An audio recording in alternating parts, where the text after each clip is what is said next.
Parce qu'on a tendance à rester enfermé dans nos problématiques franco-françaises, j'ai décidé d'aller voir ce qui se passait du côté de nos amis belges. Ah oui, on chasse en Belgique, comme dans toute l'Europe, quoi. Alors vous allez voir, ce qui est intéressant là-bas, c'est que les antichasses, ils fonctionnent pas pareil, et ça éclaire pas mal de choses.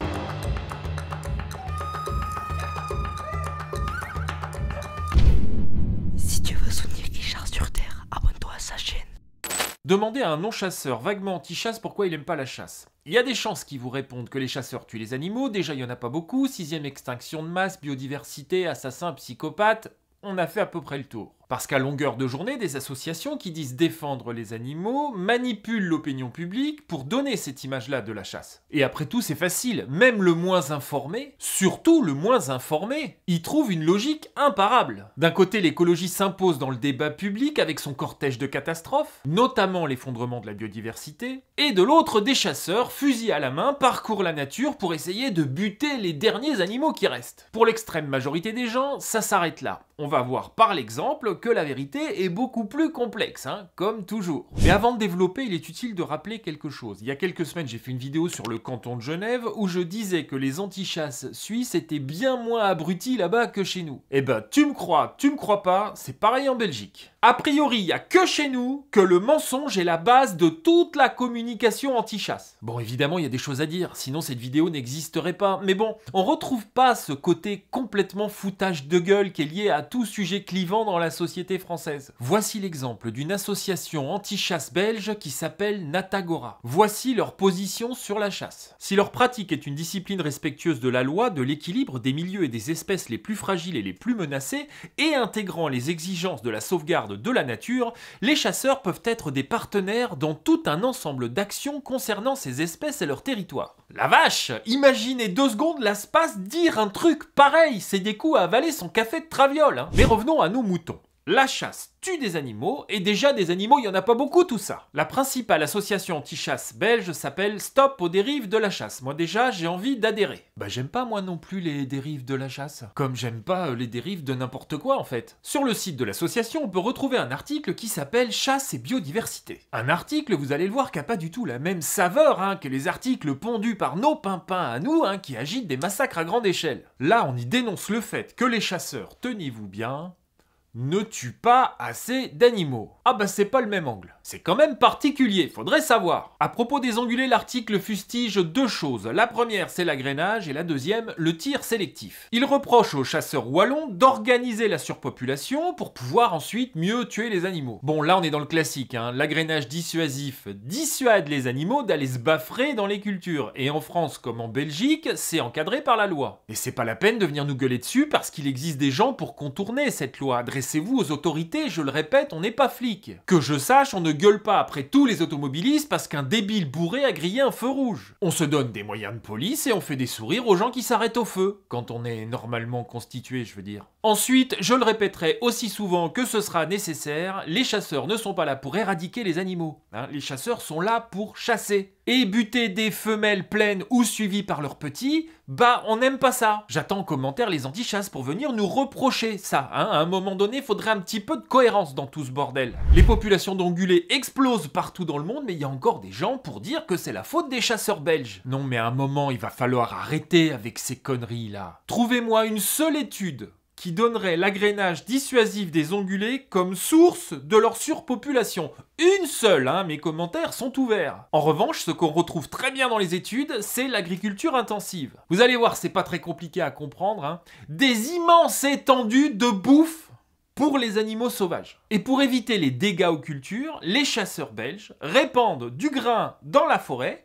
pour cantonner les animaux dans la forêt. Et bien entendu, c'est de leur faute si le nombre d'ongulés explose. C'est pas du tout la faute du champ de maïs qui est à 1 km et qui lui propose 10 tonnes de maïs pour 1 hectare. Non, c'est pas ça le problème. Vous les voyez les champs à perte de vue, 1 hectare c'est 100 mètres par 100 mètres. Bah si les chasseurs, ils arrêtaient d'agréner, de balancer des trucs dans la forêt, bah les animaux ils seraient hyper emmerdés, ça se foutrait à crever de faim, c'est évident. Mais dans ces études, on retrouve aussi le réchauffement climatique. Ce fameux réchauffement climatique qui limite la mortalité hivernale, mais qui fait aussi exploser les fructifications forestières. L'hiver est moins froid, donc les animaux meurent moins, et en plus, la forêt est tapissée de bouffe. Dis donc, c'est drôlement une surprise, hein, qu'il y ait beaucoup d'animaux, non? Et dans ce contexte-là, les chasseurs belges ne sont pas seulement autorisés à chasser, ils sont carrément fliqués. Je vais vous raconter une histoire, elle se passe à Porcheresse. Voilà, ça s'invente pas, c'est ici. En décembre dernier, la commune était sur le point d'adresser une amende de 2 750 € à la société de chasse locale. Pourquoi, à votre avis? Pour braconnage? Pour destruction du bien d'autrui? Ou pour une quelconque incivilité? Que nenni, la société de chasse a été épinglée pour ne pas avoir réalisé son plan de chasse. Il manquait 5 cervidés au tableau. En d'autres termes, la commune a pénalisé les chasseurs pour ne pas avoir assez tué d'animaux. Du coup, ils ont trouvé un arrangement pour dédommager la commune, hein, et ils ont planté à la place 1200 mètres de haies. Ça fait 3600 plants. Ils étaient punis, quoi. Mais à côté de ça, le grand public, lui, continue de gueuler au massacre. L'association belge Stop aux dérives de la chasse alerte sur son site internet. La surdensité en cervidés qui occasionne des dégâts aux arbres, à la végétation et leur régénération met en danger la diversité sylvicole.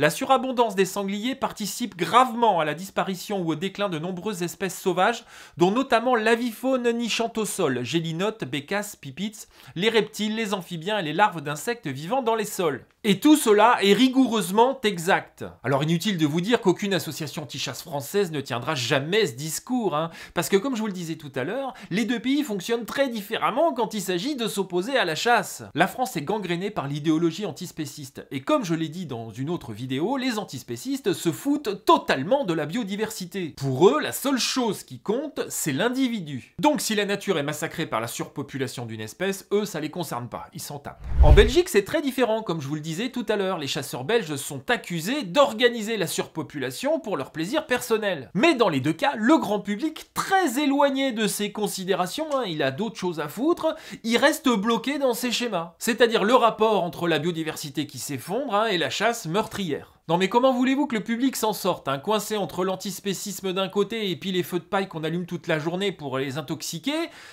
Bah ils s'en sortent pas, les gens, ils savent pas. Et puis comme je disais, ils s'en tapent, hein, globalement. Il y a plus de Bambi, on tue Bambi, les chasseurs ils sont vilains. En réalité, en Belgique comme en France, voici la situation. Depuis 30 ans, deux phénomènes participent à l'explosion du nombre d'ongulés en Europe et dans le monde. Le réchauffement climatique et l'agriculture intensive. Et dans les deux pays, en France et en Belgique, les chasseurs sont montrés du doigt. Pompiers pyromanes à la fois responsables de la prolifération des animaux et accusés en même temps de tout massacrer. Ils se jettent sur des absurdités comme l'agrénage pour expliquer la surdensité. Maintenant, les génies, vous irez m'expliquer comment ça se fait que le phénomène est mondial. C'est vrai qu'en Israël, ça agrène les sangliers comme à Tokyo ou à Bruxelles. Ou à Montpellier. Edine, si tu nous regardes. Tout est bon pour salir la chasse, c'est sûr que c'est bien plus commode, hein, que de se poser des questions sur son propre mode de vie. De la raison pour laquelle on donne le gîte et le couvert aux ongulés comme jamais dans l'histoire humaine. Ou de la raison pour laquelle les hivers sont de plus en plus doux. Non, on préfère, parce que c'est vachement plus confortable, blâmer un ennemi bien identifié, bien visible. Celui qui nous permet de nous endormir sur nos deux oreilles après avoir fait 30 bornes dans une voiture électrique zéro carbone et être allé chercher un domac veggie. Là, on est sur du genre bien là. Je vous le dis sans embâche, les chasseurs français et les chasseurs belges en ont ras le sifflet de vous servir de bouc émissaire. Alors à un moment donné, regardez-vous en face, hein, et agissez. C'est votre surconsommation qui est responsable de tous les déséquilibres de cette planète et je vois pas pourquoi la surpopulation d'ongulés échapperait à cette logique. Et vous tombez sur le rable du petit Jojo qui va balancer des petites poignées de grains dans les bois? Nous chasseurs, nous ne demandons qu'à faire partie de la nature et à chasser des animaux dont les populations sont en bonne santé, c'est-à-dire ni en voie de disparition ni en surpopulation. Tous ces déséquilibres ne sont pas de notre fait à nous chasseurs. Le problème, c'est bien notre mode de vie en général. Et c'est pas en agitant des épouvantails à se démener à raconter les pires conneries que ça va changer une virgule à ce que je viens de dire. Bon, je vais conclure. Si dans votre tête, les chasseurs sont des exterminateurs de nature, rappelez-vous qu'ils reçoivent des amendes parce qu'ils ne tuent pas assez d'animaux. Rappelez-vous qu'on leur reproche de ne pas tirer des femelles pleines ou suivies par leurs petits. Si à l'inverse, vous pensez que les chasseurs sont les artisans de la surpopulation d'animaux, pensez-y la prochaine fois que vous roulerez plusieurs kilomètres à côté d'un champ de maïs. Ou la prochaine fois que vous serez en forêt, en t-shirt au mois de janvier, hein, dans une forêt tapissée de glands. Je parle du fruit. Voilà, globalement, regardez-vous en face, ça nous fera des vacances. Je vous dis à bientôt sur Terre ou ailleurs.